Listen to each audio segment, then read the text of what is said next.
Cultural Competency, Seminar 5, Morning Session. Learning Objectives. Understand the stages of racial and cultural identity development according to the RCID and WRID model. Recognize the influence of early childhood experiences on the development of racial and cultural identity.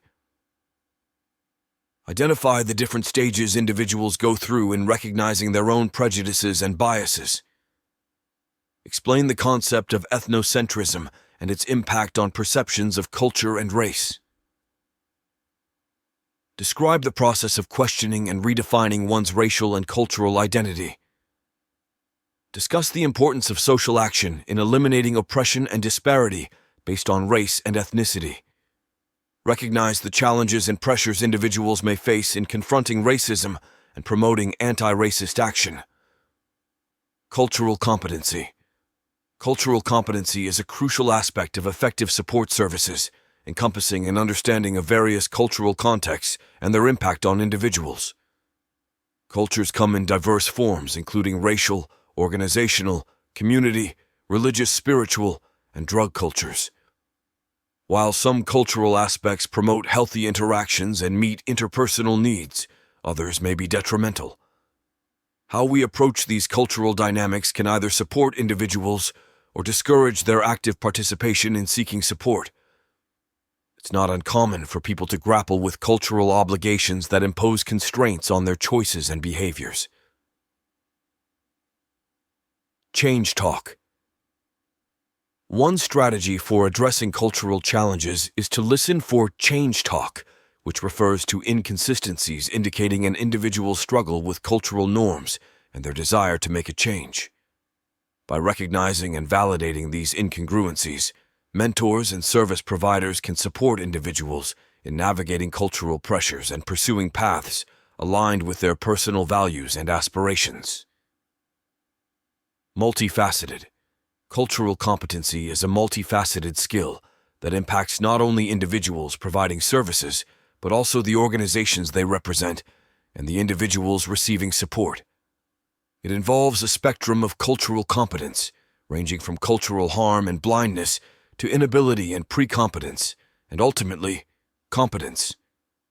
Achieving cultural competence requires ongoing education, self-reflection, and a commitment to understanding and respecting the diverse cultural backgrounds and experiences of those we serve. By embracing cultural competency, service providers and organizations can enhance the quality of support offered and promote inclusivity and equity in their practices. Cultural stages within organizations. Cultural stages within organizations play a significant role in shaping the effectiveness of support services and the experiences of individuals seeking assistance. These stages include harm, blindness, inability, and competence. Harm. The stage of harm is characterized by service providers who believe their cultural methods of achieving wellness are superior, often dismissing or devaluing the cultural practices of those they serve. For example, a provider might insist that traditional healing practices are ineffective, undermining the individual's cultural beliefs. Blindness. Cultural blindness, on the other hand, overlooks the significance of cultural differences and assumes that one-size-fits-all approaches to treatment will work for everyone. Providers operating from this stage may attribute lack of progress to personal faults rather than acknowledging the influence of cultural factors. For instance, they might attribute a client's struggles to individual shortcomings rather than recognizing the impact of systemic discrimination or cultural barriers. Inability. The stage of inability reflects a recognition of the importance of addressing cultural matters, but a sense of incapacity to effect meaningful change. In this stage, service providers may encourage adaptability without providing adequate support or resources tailored to diverse cultural needs. For instance, they might encourage clients to adapt to mainstream practices without addressing systemic barriers or cultural biases. Competence. Competence represents a stage where cultural importance is acknowledged, and efforts are made to actively involve participants in their own treatment. Providers encourage clients to explore their cultural identities and may collaborate with cultural mentors to develop culturally sensitive approaches to support. For example, they may incorporate cultural traditions into treatment plans or refer clients to community resources that align with their cultural values and preferences. SAMSA's Treatment Improvement Protocol. Improving Cultural Competency introduces models such as RCID, Racial and Cultural Identity Development, and WRID, White Racial Identity Development, to enhance understanding of cultural dynamics and promote culturally competent practices within organizations. These models provide frameworks for recognizing and addressing racial and cultural identity development, facilitating more inclusive and effective support services for individuals from diverse backgrounds. SAMSA, in a treatment improvement protocol improving cultural competency, introduces the RCID, Racial and Cultural Identity Development, and RID, White Racial Identity Development models. Stages of Racial and Cultural Identity Development, the RCID model, according to SAMSA 2014 and SAMSA Para 183. Conformity, holds a positive view of dominant cultural values and prefers them, highly values characteristics associated with dominant cultural groups, may undervalue or hold negative opinions about their own race or other racial ethnic groups. Dissonance and appreciating, starts to question their identity, notices conflicting messages that challenge their beliefs, stereotypes about their cultural groups, and the value of mainstream cultural groups, begins to understand their own cultural heritage and the existence of racism, moves away from seeing dominant cultural groups as entirely good. Resistance and immersion, embraces and favors their own race and cultural heritage, rejects the dominant societal and cultural values, focuses on eliminating oppression within their racial cultural group, likely to feel distrust and anger towards dominant cultural groups, highly values characteristics of their own cultural groups without question, begins to appreciate others from diverse racial and cultural backgrounds. Introspection, questions the psychological impact of strong feelings toward dominant cultural groups, wishes to focus more on personal identity while respecting their own cultural groups. Realigns perspective to recognize that not all aspects of dominant cultural groups, their own racial cultural group, or other diverse groups are entirely good or bad, may experience loyalty conflicts as their perspective broadens.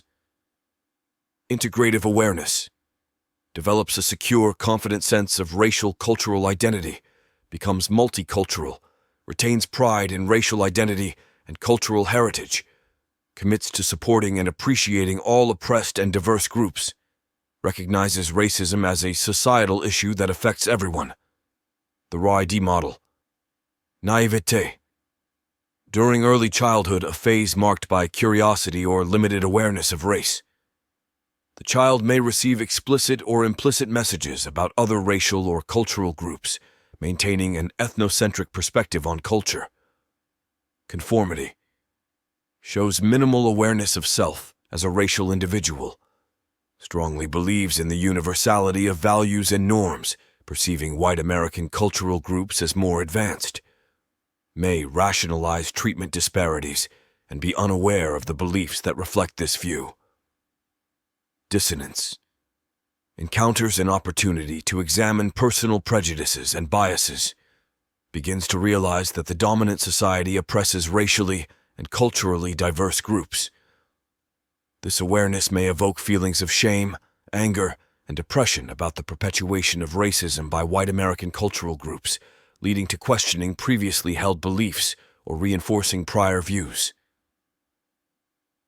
Resistance and immersion. Heightened awareness of personal racism and its societal projection through media and language. Likely to feel anger about messages concerning other racial and cultural groups and guilt for being part of an oppressive system. May counter these feelings by assuming a paternalistic role, deciding what is best for others without their input, or by over-identifying with another racial or cultural group. Introspection. Starts to redefine what it means to be a white American and a racial and cultural being. Recognizes the limitations in fully understanding the experiences of others from diverse racial and cultural backgrounds, possibly feeling a sense of disconnection from the white American group. Integrative awareness develops an appreciation for racial, ethnic, and cultural diversity, becomes aware of and understands oneself as a racial and cultural being, recognizing the socio-political influences of racism, internalizes a non-racist identity. Commitment to anti-racist action dedicates oneself to social action aimed at eliminating oppression and disparity. This includes voicing objections to racist jokes and taking steps to eradicate racism in institutions and public policies. May face pressure to suppress these efforts and conform, rather than building alliances with people of color. Some of the main takeaways of the RCID and UWRID models are that individuals go through varying stages of valuing and resisting their own and other cultures. It is also evident that dissonance and resistance begin to occur after an experience of racism in the RCID model and not before. This indicates that people can create dissonance with the dominant worldview more because of distrust or frustration with the dominant culture. It is important to note that the way we support people from different cultures will make an impact on the person we are serving, which can shift their position in the development model. We can build cross-cultural relationships, or we can harm them. Transference. There may be a subset of people who come to us for service, who may want help, but demonstrate resistance to our views based on what their experience has been with people characteristically similar to us, or who do similar work. From an organizational standpoint, it is important to have culturally diverse and competent people available to match highly resistant persons with. One characteristic is that we want the people on our staff to have high levels of cultural awareness. The community. We can learn a lot of information by learning more about the community. The person we are working with has the most experience in the community they are currently living in, or whether they have experience in many communities. The services and multicultural events and opportunities in these places will help us understand some of the common experiences a person has had in their daily life. If the supporter has familiarity with the community, and it is an accepting culture, we can recommend community events that align with cultural interests. Organizations. What was said about stages of racial and cultural identity development for individuals applies mostly to organizations as well.